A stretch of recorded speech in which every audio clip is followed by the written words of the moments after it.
ಜಿಲ್ಲೆಯ ಮಲ್ಲೇಶಪುರ. ಅಲ್ಲಿನ ಮಣ್ಣಿಗೆ ಕೇವಲ ಬಿಸಿಲು ಮತ್ತು ಮಳೆಯ ಕಥೆಯಷ್ಟೇ ಗೊತ್ತಿತ್ತು. ಆ ಹಳ್ಳಿಯ ಪ್ರತಿ ಹೆಜ್ಜೆಯಲ್ಲೂ ಬಡತನದ ನೆರಳಿದ್ದರೂ ಕಣ್ಣುಗಳಲ್ಲಿ ನಾಳೆ ದೊಡ್ಡವರಾಗಬೇಕು ಎಂಬ ಕನಸಿನ ಬೆಂಕಿಯಿತ್ತು. ಆದರೆ ಆ ಕನಸಿಗೆ ಯಾವಾಗಲೂ ಒಂದೇ ಅಡಚಣೆ, ಹಣೆಬರಹ. ಶಿವರಾಜ, ಎಷ್ಟು ಹೊತ್ತಾಯ್ತು ನಿನಗೆ? ಕಾಲೇಜಿನ ಪುಸ್ತಕ ಹಿಡ್ಕೊಂಡು ಕೂತ್ರೆ ಹೊಟ್ಟೆ ತುಂಬುತ್ತಾ? ನಿನ್ನ ಕನಸು ದೊಡ್ಡದು ಅಂತ ಗೊತ್ತು ಮಗ, ಆದರೆ ಹಸಿವು ಅದಕ್ಕಿಂತ ದೊಡ್ಡದು. ಅಮ್ಮ, ಇನ್ನೆರಡು ದಿನ ಕಾಯಿ, ಊರಿನವರು ಹೇಳಿದ ಕೆಲಸಕ್ಕೆ ಹೋಗುತ್ತೇನೆ. ಆದರೆ ರಾತ್ರಿ ಹೊತ್ತು ಈ ಕನಸು ಕಣ್ಣು ಬಿಡಲು ಬಿಡುವುದಿಲ್ಲ ಅಮ್ಮ. ನನ್ನ ಅಪ್ಪ ಬದುಕಿದ್ದರೆ ನಾನು ಇವತ್ತೇ ನಗರಕ್ಕೆ ಹೋಗಿ ಶಿಕ್ಷಕನ ಪರೀಕ್ಷೆ ಬರೆಯುತ್ತಿದ್ದೆ. ನಿನ್ನಪ್ಪನ ಹೆಸರನ್ನು ಪದೇ ಪದೇ ಹೇಳಿ ನನ್ನ ಕರುಳನ್ನು ಯಾಕೆ ಹಿಂಡುತ್ತೀಯ? ಎಲ್ಲವೂ ಹಣೆಬರಹದ ಆಟ. ನಾವು ನಮ್ಮ ಪಾಡಿಗೆ ಸಣ್ಣವರಿಗೆ ಇರಬೇಕು. ಇಲ್ಲಮ್ಮ, ನಾನು ಹಣ ಬರಹವನ್ನು ನಂಬುವುದಿಲ್ಲ. ಈ ಕಷ್ಟಕ್ಕೆ ಏನಾದರೂ ಉತ್ತರ ಇರಲೇಬೇಕು. ನನ್ನ ಬದುಕಿನ ಗುಟ್ಟನ್ನು ಅರಿತುಕೊಳ್ಳುತ್ತೇನೆ. ಈಗ ಹೋಗಿ ಹೊಲಗಳ ಕಡೆ ಸುತ್ತಾಡಿ ಬರುತ್ತೇನೆ.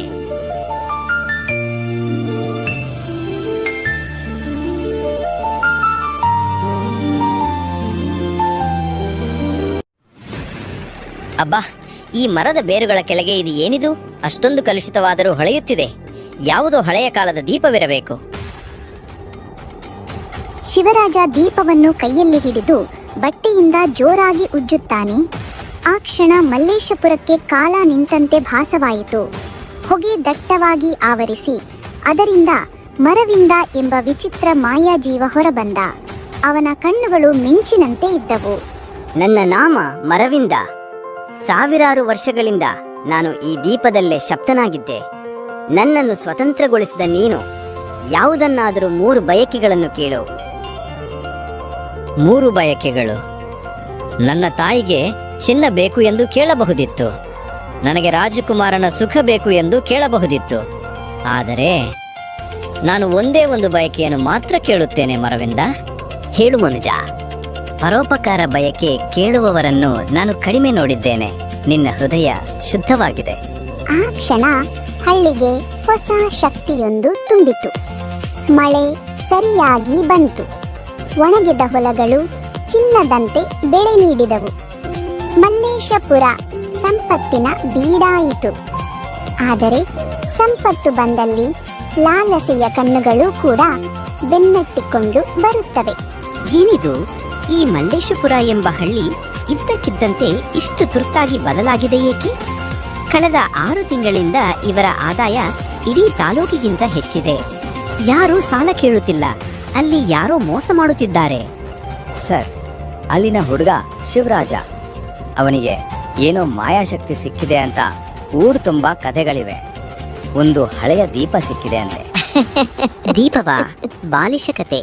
ಆದರೆ ಆ ದೀಪ ನನ್ನ ಕೈಗೆ ಸಿಕ್ಕರೆ ಈ ಇಡೀ ಜಿಲ್ಲೆ ನನ್ನದಾಗುತ್ತದೆ. ಆ ದೀಪ ಇಲ್ಲದೆ ಈ ಹಳ್ಳಿ ಸುಮ್ಮನೆ ಇರಲು ಸಾಧ್ಯವಿಲ್ಲ.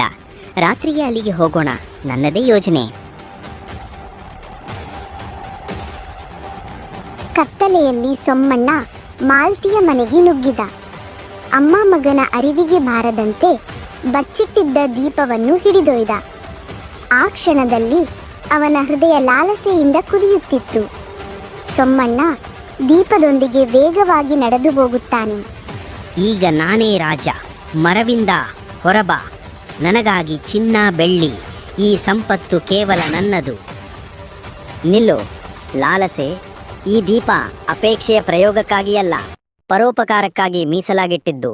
ನಿನ್ನ ಲಾಲಸೆಗೆ ಹಳ್ಳಿ ಕತ್ತಲಾಗಲಿ ಎಂದು ನಾನು ಶಾಪ ನೀಡಲಾರೆ. ಆದರೆ ಶುದ್ಧ ಉದ್ದೇಶಕ್ಕೆ ಅಡ್ಡಿಯಾದ ನೀನು ನಿನ್ನದೇ ಲಾಲಸೆಯಲ್ಲಿ ಸಿಕ್ಕಿಬೀಳು. ನೀನು ಈ ದೀಪವನ್ನು ಅಪಹರಿಸಿದವನಲ್ಲ, ನೀನು ಅದರ ಗುಲಾಮ. ಇಲ್ಲ, ನನಗೆ ಶಾಪ ಬೇಡ. ಮರವಿಂದ, ನನ್ನನ್ನು ಕ್ಷಮಿಸು. ಅಧಿಕಾರಿ ಅಜ್ಞಾತವಾಗಿ ಕಾಡಿನೊಳಗೆ ಕಣ್ಮರೆಯಾದ. ಹಳ್ಳಿ ಮತ್ತೆ ಮೌನವಾಯಿತು. ಆದರೆ ಸಂಪತ್ತು ಮಾತ್ರ ಉಳಿದಿತ್ತು. ಮಲ್ಲೇಶಪುರಕ್ಕೆ ಮಾಯಾದೀಪದ ಕತೆ ಮರೆಯದಂತಹ ಒಂದು ಪಾಠವಾಯಿತು. ದೀಪಕ್ಕೆ ಲಾಲಸೆಯಿಂದ ಹತ್ತಿದರೆ ಬೆಳಕು ಬರುವುದಿಲ್ಲ. ವರ್ಷಗಳು ಕಳೆದವು. ಶಿವರಾಜ ವಿದ್ಯಾವಂತನಾಗಿ ತನ್ನ ಹಳ್ಳಿಯಲ್ಲೇ ಶಿಕ್ಷಕನಾದ. ಆ ಮಾಯಾದೀಪದ ಶಕ್ತಿಯಿಂದ ಸಿಕ್ಕಿದ ಸಂಪತ್ತನ್ನು ಊರಿನ ಮೂಲಭೂತ ಸೌಕರ್ಯಗಳಿಗೆ ಬಳಸಲಾಯಿತು. ಪ್ರತಿ ವರ್ಷ ಸಂಜೆ ಹೊತ್ತು ಹಳ್ಳಿಯ ಮಕ್ಕಳು ಶಿವರಾಜನ ಸುತ್ತ ಸೇರುತ್ತಿದ್ದರು. ಗುರುಗಳೇ, ಮಾಯಾದೀಪದ ಕತೆ ಹೇಳಿ. ಮಕ್ಕಳೇ, ಮಾಯಾದೀಪ ಕೇವಲ ಒಂದು ಉಪಕರಣ. ನಮಗೆ ನಿಜವಾದ ಶಾಂತಿ ಸಿಕ್ಕಿದ್ದು ಯಾವಾಗ ಗೊತ್ತಾ? ಲಾಲಸೆಯನ್ನು ಬಿಟ್ಟು ಶುದ್ಧ ಮನಸ್ಸಿನಿಂದ ನನ್ನ ಬಯಕೆಯನ್ನು ಕೇಳಿದಾಗ. ಪ್ರಕಾಶವು ಉದ್ದೇಶದಲ್ಲಿದೆ, ಮಾಯೆಯಲ್ಲಿ ಅಲ್ಲ. ದುಡ್ಡಿನ ಕನಸುಗಳಿಗಿಂತ ಶುದ್ಧ ಹೃದಯ ದೊಡ್ಡದು. ಏಕೆಂದ್ರೆ ಲಾಲಸೆಯಿಂದ ಸಿಕ್ಕುವ ಸುಖ ಕಡಿಮೆ, ಆದರೆ ನಿಷ್ಠೆಯಿಂದ ಸಿಕ್ಕ ಶಾಂತಿ ಶಾಶ್ವತ.